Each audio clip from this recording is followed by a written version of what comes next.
গণমাধ্যম সংস্কার কমিশনের বাস্তবে তেমন কিছু বাস্তবায়িত হয় না এখন পর্যন্ত। যারা সংস্কার চায় তাদের ভিতরে যে প্রতিরোধমূলক শক্তি আছে সেটা কিন্তু আমরা উপলব্ধি করতে চাই নাই। দখলবাজি, চাঁদাবাজি হয়েছে না, গ্রেপ্তার বাণিজ্য, মামলা বাণিজ্য থেকে শুরু করে জামিন বাণিজ্য, সবকিছু, ট্যাগিং বাণিজ্য, সবকিছুর মধ্যে কিন্তু আমরা শুধুমাত্র রাজনৈতিক শক্তি এবং আমলাতান্ত্রিক শক্তি এবং কি বলে যে রাষ্ট্র কাঠামোর যে মূল স্তম্ভগুলো তাদের ভিতরে লুকায়িত, তাদের ভিতরে ওয়েটিং, লং টাইম ওয়েটিং যে ফোর্সেসগুলো ছিল সেগুলোর পাশাপাশি কিন্তু গণমাধ্যমের কর্মীরাও কিন্তু একই ভূমিকাটা পালন করেছে অনেকেই।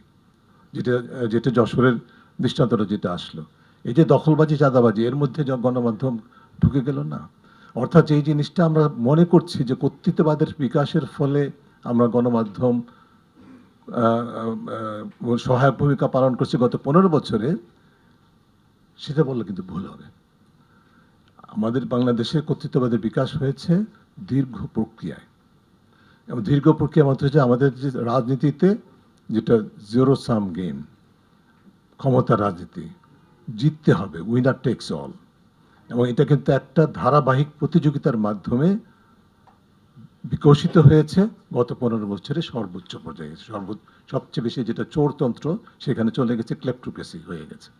তার মানে এই না যে ক্লেপ্টোক্রেসির বাইরে ছিল, তাদের মধ্যে কর্তৃত্ববাদের যে সংস্কৃতি এবং চর্চা সেটা থেকে তারা শিক্ষা নিয়েছে, এটা কিন্তু না।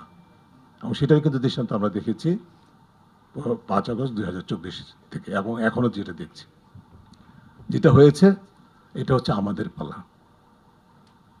যারা নিজেদেরকে দলীয় প্রভাবে পেশাগত উৎকর্ষ যেটা ছিল বা পেশাগত দেউলিয়াপনার মধ্যে যারা ঠেলে দিয়েছেন, তারা কিন্তু একদিন ভেবেছেন যে আমরা কিন্তু একদিন বাইরে ছিলাম, এখন আমাদের সময়, দিস ইজ আওয়ার টাইম।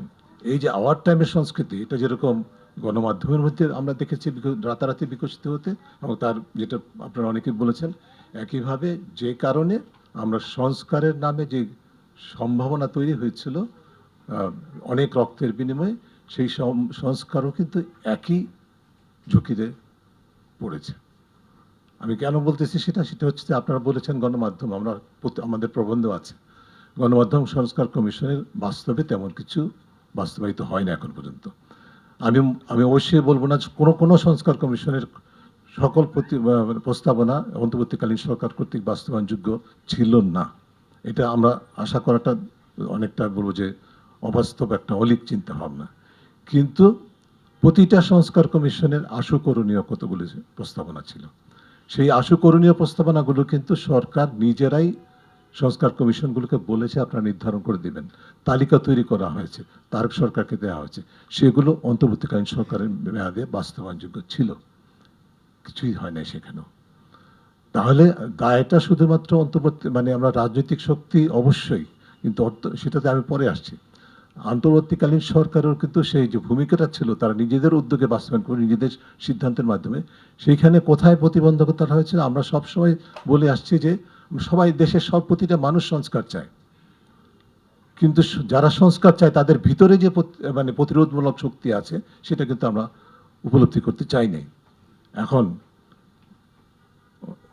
কি বলে, তথ্য মন্ত্রণালয় গণমাধ্যম সংস্কার কমিশনের প্রস্তাবনাগুলোকে বাস্তবায়ন করবে।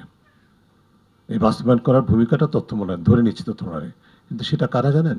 ওই যে আপনারা বললেন যে সরকারি কর্মকর্তা।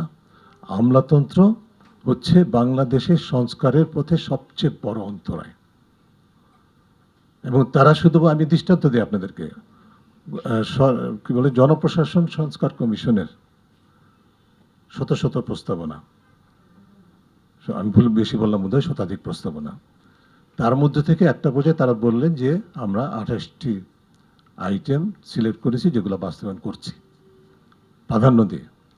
সেই 28টির মধ্যে শীর্ষ পর্যায়ে হচ্ছে টয়লেট পরিষ্কার রাখতে হবে, এটি হচ্ছে প্রাধান্য।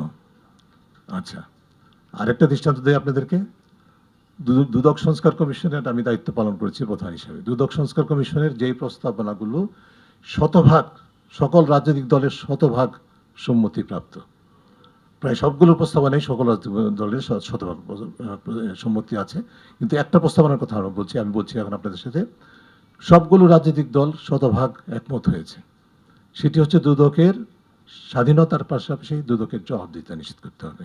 আমি লম্বা সময় কম, লম্বা হিস্ট্রিতে যাব না। এবং প্রস্তাবনাটার মধ্যে ছিল দুদকের জন্য একটা পর্যালোচনা, বাছাই ও পর্যালোচনা কমিটি হবে।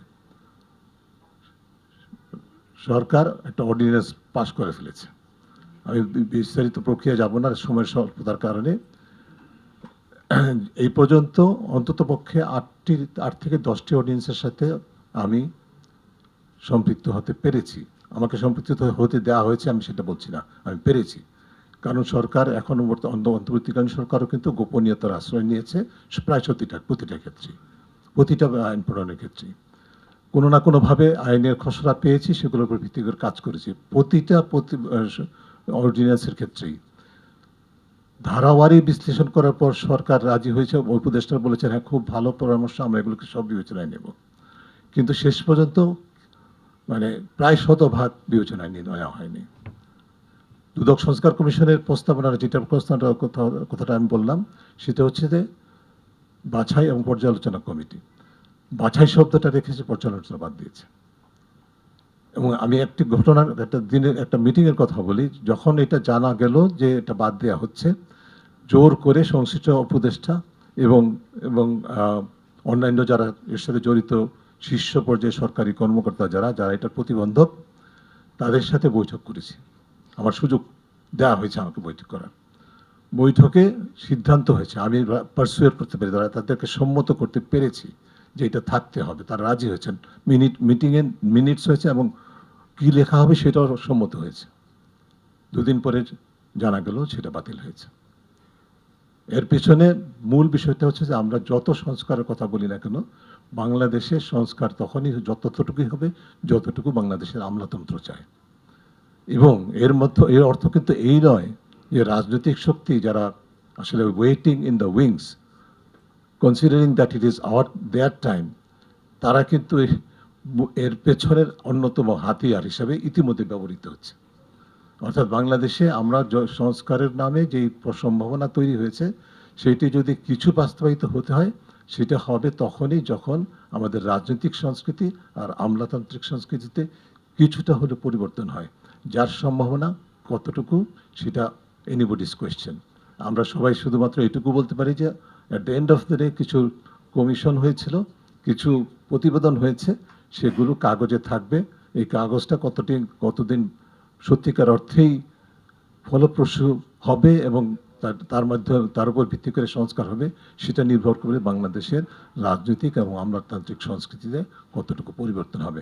সেই সম্ভাবনা মানে কতটুকু, এই প্রশ্নের জবাব আমার কাছে নাম দিলে আরও আমাদের মধ্যে সকলের মধ্যে হতাশাটা আরও বাড়বে। আমি কেন রোগ হয়েছে তার কারণ হচ্ছে দুইটা কারণে হয় রোগ। একটা হচ্ছে যে রোগের ভাইরাস আসে বা মানে ব্যক্তির শরীরের বাইরের থেকে যে উপাদানগুলো আসে সেটার থেকে আসে আর রোগ হয়। আরেকটা হচ্ছে যে আমি যদি প্রতিহত করতে পারি, নিজের যদি সক্ষমতা বৃদ্ধি করতে পারি, রোগ প্রতিরোধক ক্ষমতা যদি তৈরি করার মতো শতভাগ না হলে আমার মধ্যে যদি সেই চর্চাটা থাকে, তাহলে কিন্তু আমি প্রতিরোধক ভূমিকার মাধ্যমে আমার যে রোগান্বিত হওয়ার যে ঝুঁকিটা, সেটা থেকে ন্যূনতম পক্ষে সুরক্ষা করতে পারি। সেই জায়গাটা কিন্তু আপনারা সবাই বলেছেন, এটা বোধহয় নতুন করে পরিষ্কার করে বলার দরকার নাই। একটা জিনিস খুব পরিষ্কার যে আমাদের কর্তৃত্ববাদ যে বিকাশ হয়েছিল বাংলাদেশে, তার মধ্যে সবচেয়ে বড় গুরুত্বপূর্ণ স্তম্ভ যেগুলো ছিল, তার মধ্যে একটা কিন্তু ছিল খুবই গুরুত্বপূর্ণ গণমাধ্যম। গণমাধ্যম নিজেদের আত্মসমর্পণ করেছে, কোঅপটেড হওয়ার কারণে এবং তার মাধ্যমে অনেকেই সুযোগ সুবিধা যেরকম নিয়েছেন, পুরো খাতকে ধ্বংস করার জন্য উপাদান তৈরি করে ফেলেছেন এবং তার প্রতি জনগণের আস্থা সেটা ধূলিসাৎ হয়েছে এবং তার ভূমিকা থেকে গণমাধ্যম বিচ্যুত হয়েছে। কিন্তু তার মানে এই না এর মধ্যে আমরা তো অনেকেই টিকে আছি, আপনারা অনেকে এখানে যে ঘরে যারা উপস্থিত আছেন, এর বাইরে যারা উপস্থিত আছেন, তারা ওই যে শক্তিটা ধারণ করতে পেরেছেন যে আমার নিজেরও একটা ভূমিকা আছে। এই ভূমিকাটা নিজের আছে, যে কথাটা আজকে আমি আগে বললাম যে সবাইকে আয়নার সামনে দাঁড় করানোর একটা প্রশ্ন আমরা সবাই মিলে মানে প্রয়োজনীয়তার প্রতি সবাই দৃষ্টি আকর্ষণ করেছি, সেটা খুব গুরুত্বপূর্ণ। আজকে যে অবস্থা আমরা নিয়ে বিব্রত বোধ করছি, আমি রীতিমতো আমি বলবো, সেটা হচ্ছে যে আমার 5 আগস্ট বিকেলবেলা থেকে কি হয়েছে সারা দেশে।